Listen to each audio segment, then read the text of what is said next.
Ada dua keadaan yang kadang mengharuskan orang menjemur pakaian basahnya di dalam rumah. Pertama adalah tidak punya jemuran luar akibat terbatasnya lahan. Yang kedua adalah saat musim hujan. Di Indonesia, ketika masuk musim hujan seperti sekarang ini, kita akan terbiasa melihat hujan yang turun berhari-hari tanpa adanya sinar matahari. Hal seperti ini tentu merepotkan, terutama bagi orang Indonesia yang memang terbiasa menjemur pakaian dengan bantuan sinar matahari. Bila hujan turun terus-menerus, akhirnya kita terpaksa menjemur pakaian di dalam ruangan. Pertanyaannya, apakah hal ini baik bagi kesehatan manusia? Oh, pernah? Pernah, tergantung situasi sih. Pernah. Nggak tahu. Aku taunya sih cuman kulitnya jadi gatal gitu, terus nggak nyaman juga dipakainya, agak sedikit kurang bagus, kurang bau gitu. Kalau bahaya secara langsung sih saya belum pernah tahu ya. Cuma yang saya perbuat itu untuk simpelnya aja, bagaimana caranya supaya pakaian kering itu aja sih.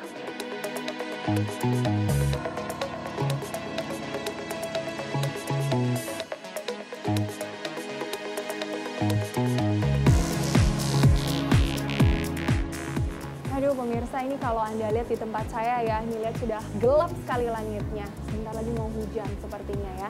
Tandanya saya harus siap-siap untuk angkat jemuran saya ini ke dalam ruangan kita pindahkan. Karena kalau tidak, bisa lama keringnya. Salah satu yang paling banyak dikeluhkan ketika musim penghujan itu adalah memang cucian atau jemuran kita tuh jadi lama sekali keringnya karena tidak ada sinar matahari. Terpaksa harus dimasukkan ke dalam ruangan agar tidak terkena hujan lagi dan basah lagi. Cuma pertanyaannya sekarang adalah, apakah pakaian yang dijemur di dalam ruangan ini keringnya akan sama jika dibantu dengan sinar matahari secara alamiah di luar ruangan? Apakah sama sehatnya juga? Itu yang jadi pertanyaan karena ada yang mengatakan bahwa pakaian yang dijemur di dalam ruangan itu selain baunya tidak sedap, tapi juga berbahaya untuk kesehatan kulit. Benarkah demikian? Langsung kita simak pembahasannya di studio. Ya, itu dia tadi ya, ternyata ada yang suka menjemur pakaian di dalam. Karena di hotel-hotel sekarang suka disediakan kan? Bener, di kamar mandi di kamar hotel mandinya. tuh biasanya ada, in case kita mau cuci sendiri langsung jemur gitu betul. kan. Nah ini sebelumnya kita sudah kedatangan dokter Rita, spesialis paru. Selamat siang dokter. Selamat siang. Apa kabar dok? Baik, alhamdulillah. Nah, itu tadi gimana tuh dok sebenarnya dok? Nanti kita akan ngobrol lanjut lagi, tapi ini ada fakta dan mitos Bu yang pertama nih dok. Nah ini menjemur pakaian basah harus di ruangan terbuka, harus. Ruangan terbuka, harus di ruangan terbuka. Itu fakta atau mitos tuh dok? Fakta. Fakta ya, Iya. harus di ruangan yang terbuka. Terbuka. Kalau Kenapa tuh dok? Pakaian kan basah, Ya. jadi kalau mau kering ya tentunya lebih cepat bila dijemurnya di ruangan Di terbuka. luar, di ruangannya. Kalau tertutup gimana tuh? kadang-kadang suka dikasih kipas angin atau AC Iya. gitu, yang penting kena angin dan kering itu gimana Diangin-anginin tuh deh biar dok? kering gitu ya. Itu kalau di ruangan tertutup. Iya. Iya. Kalau kita bilang tadi sebaiknya ruangan terbuka, Iya. tapi ketika keadaan terpaksa, misalnya tadi hujan, Iya. kalau ditaruh di luar kehujanan, ditaruh di ruang tertutup. Iya. Syaratnya tadi harus ada ventilasi. Oh. Ada angin yang masuk, angin yang keluar, sehingga udara tidak berputar di dalam ruangan Berarti saja. kalau misalnya dikasih AC atau kipas angin justru malah bahaya ya dok ya, karena kan biasanya ditutup. Iya betul, betul. Kalau AC Kalau nggak nggak bisa. ada ventilasi kenapa emangnya dok? Kan pertama, itu kan bajunya basah. Baju basah. Kalau baju basah tentu meningkatkan kelembapan di dalam ruangan itu. Ya. Bahkan bisa sampai 30%. Artinya kalau kelembapan memancing lagi tuh yang lain. Ada jamur, ada tungau debu yang nggak hilang yang ada di sekitar situ saja gitu. Jadi banyak sekali nanti akibatnya ketika menjemur di dalam ruangan tanpa ventilasi. Oke, ini berhubungan nih dengan tadi dok, kelembaban dan jamur nih dok. Ini katanya kalau misalnya menyimpan di ruangan tertutup ini memicu perkembangan jamur. Itu mitos atau fakta dok? Itu fakta. Fakta ya dok ya. Fakta. Jadi itu bisa timbul jamur itu seperti apa sih dok maksudnya dok? Jamur kan senang dengan tempat yang lembab. Jadi kalau pakaian basah, nggak bisa kering karena nggak ada ventilasi, yang memicu timbulnya jamur. Jamurnya tuh di mana dok? Di Bisa kulit nempel atau di mana? Nah sekarang bisa tempel juga di dalam ruangan sekitar. sendiri ya? Jadi yang jamur itu kalau misalnya ke kulit kalau kita berkontak. Tapi kalau ada nempel di sekitarnya kita bisa terhirup masuk ke dalam saluran nafas. Jadi justru jamur yang lebih berat daripada sekedar apa tuh kayak panuan gitu kan tuh jamur juga. Itu lebih berat lagi jamurnya. Jadi kalau jamur di dalam paru di itu dalam ada, saluran dok? nafas ada. Itu yang bahaya. Itu yang bahaya? Iya, tentu saja jemurnya dalam waktu yang lama, nggak cuma sebentar habis itu pindahin keluar, enggak. Dalam waktu yang lama, ruangan itu lembab sehingga jamurnya akan lebih mudah hidup di tempat yang lembab. Nah, jadi ini juga ada hubungannya juga. Jadi menjemur pakaian di dalam itu bisa menyebabkan alergi. Itu fakta atau mitos tuh, dok? Fakta. Fakta ya, dok Fakta. ya? Kaitannya juga dengan jamur. Ya. Karena pada orang-orang misalnya asma, itu bisa memicu timbulnya serangan asma. Jamur itu juga begitu, salah satu pemicunya. Gitu. Jadi mesti berhati-hati nih kalau jemur di dalam ruangan. Kadang-kadang kan banyak yang juga yang tinggal di gang-gang sempit gitu kan. Terus kemudian juga mereka tidak ada ruangan di depan gitu untuk menjemur. Makanya mereka jemur di dalam. Nah itu sangat berbahaya ternyata ya dok ya? Ya tentu ada trik-triknya sih ya sebenarnya kalau mau jemur dalam ruangan. Usahakan tetap dapat angin atau sinar matahari. Contohnya gitu. Kita misalnya punya tingkat 2 deh di lantai atas. Itu bikin atap yang tembus matahari dan ada terbuka. Jadi sisi yang terbuka sehingga angin bisa masuk. Yang penting ada ventilasi. Ya ada ventilasi, tetap nggak kehujanan tapi pakaian juga bisa kering dan tidak mengganggu kesehatan. Kalau itu caranya seperti itu. Pas banget nih, tadi barusan diberikan tips ya sama dokter ya. Kita juga punya tips nih, tips menjemur pakaian ketika hujan. Musim hujan. Ini dia.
Baik, kita kembali lagi di Ayo Hidup Sehat. Dan kita masih ngebahas seputar menjemur pakaian di dalam itu bisa mengakibatkan apa sih sebenarnya gitu ya? Apakah bisa mempengaruhi paru-paru begitu?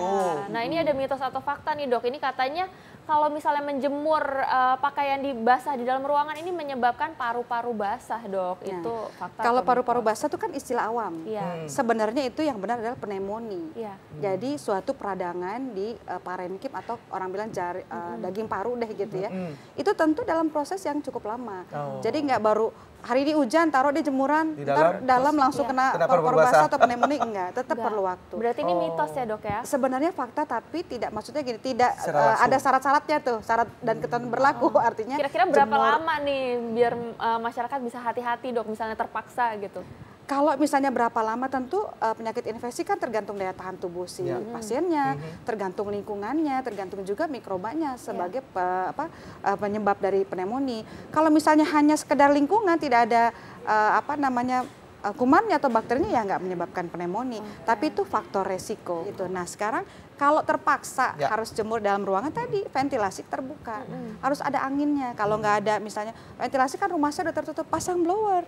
Jadi di dalam udara dalam ruangan tuh bisa terbuang keluar. Jadi berganti. Jadi intinya adalah kita harus ada udara yang berganti dan bertukar ya. Jangan kadang-kadang supaya ini biarin, kan takut nanti pintu dibuka diambil orang lagi masuk dok. Iya. Gitu ya dok ya. Jadi tetap harus ada ventilasi, dibuka. betul. Ya, harus ada ventilasi. Terima kasih banyak dok atas penjelasannya, luar biasa sekali.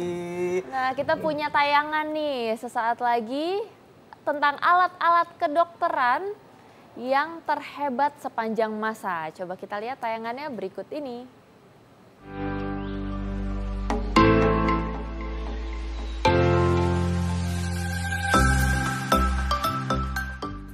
Pemirsa, ayo hidup sehat. Alat medis merupakan sarana pendukung pelayanan perawatan dan pengobatan yang bisa membantu para tenaga medis menyelamatkan nyawa manusia.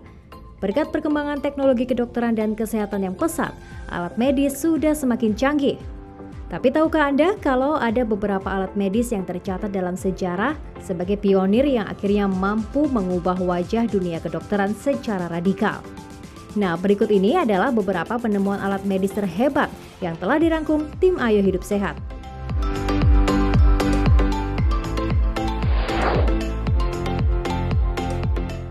Alat pertama adalah CT scan.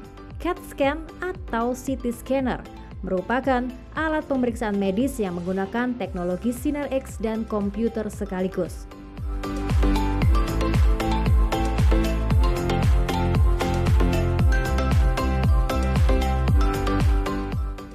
CT scan dikembangkan oleh Godfrey Hansfield. Uji coba mesin CT scan digunakan pertama kali pada tahun 1971 kepada pasien penderita kista cerebral di Rumah Sakit Atkinson Morley di Wimbledon, Inggris. Penggunaan CT scan tersebut dilakukan di bawah pengawasan Dr. James Ambrose. CT scan sendiri tercatat secara resmi ditemukan pada tahun 1972 oleh Godfrey Hansfield dan Alan Cormack setelah melewati 4 tahun masa penyempurnaan sejak prototipe pertamanya dibuat di tahun 1968. Penemuan CT scan dianggap sebagai tonggak sejarah dalam metode diagnosa visual di dunia kedokteran.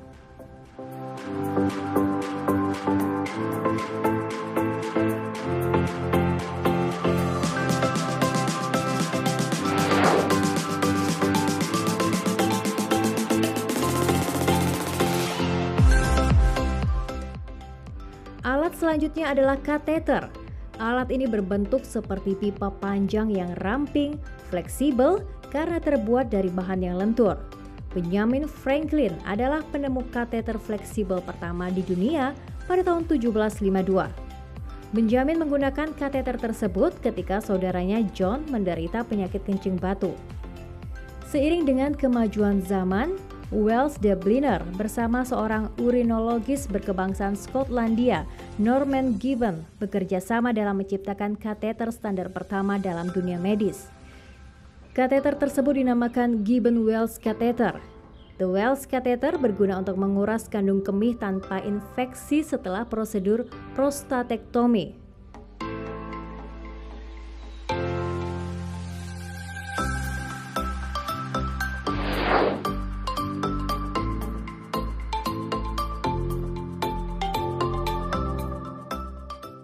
Berikutnya ada plester. Plester ialah perban kecil yang digunakan untuk luka yang tidak begitu serius seperti luka gores atau terbentur.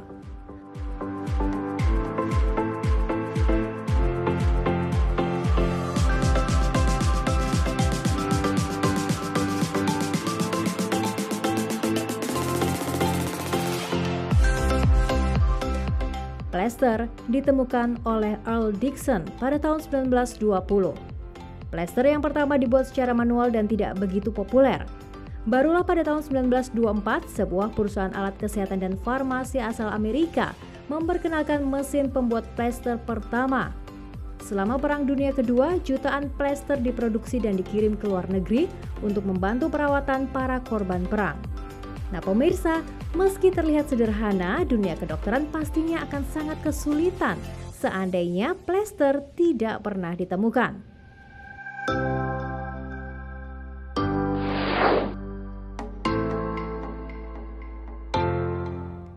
Alat yang juga tidak kalah penting dalam dunia medis adalah stetoskop.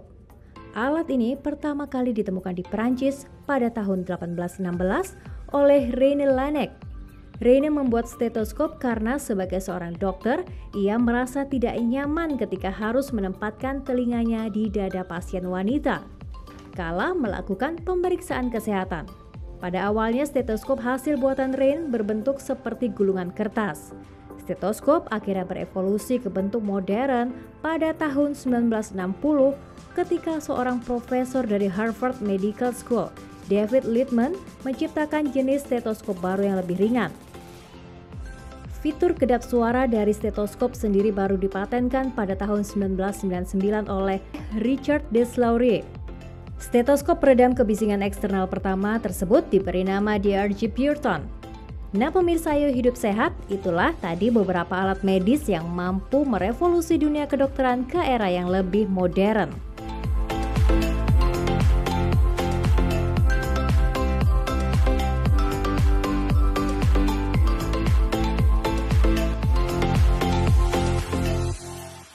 Wow, gak nyangka ya ternyata ya alat-alat medis itu diciptakannya memang sangat diperlukan sekali ya.